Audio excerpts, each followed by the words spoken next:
emotional wealth for me is kind of like yeah, like you were saying, at the core of well-being. Because for me, there's three kind of core areas to emotional wealth. The first is managing our mental health.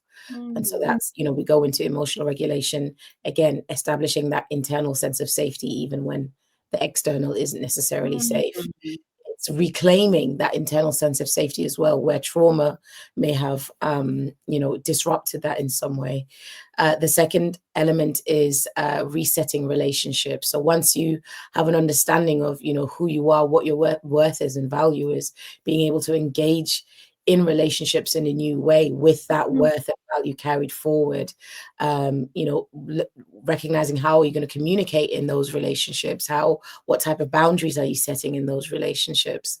And then the third pillar of emotional wealth is about practically pursuing purpose. So how do we tie this all together, who you are and how you relate to others, into, okay, so what is your place in the world? Where are you functioning, at your best and leading at your best, serving at your best, and all of that. And so I think for me, that's why I coined it emotional wealth, because it's at the core of living a life that is sustainably wealthy. We're not talking about financial wealth necessarily, but it's kind of, I see it as a foundation to then sustainably and securely build any other form of wealth on.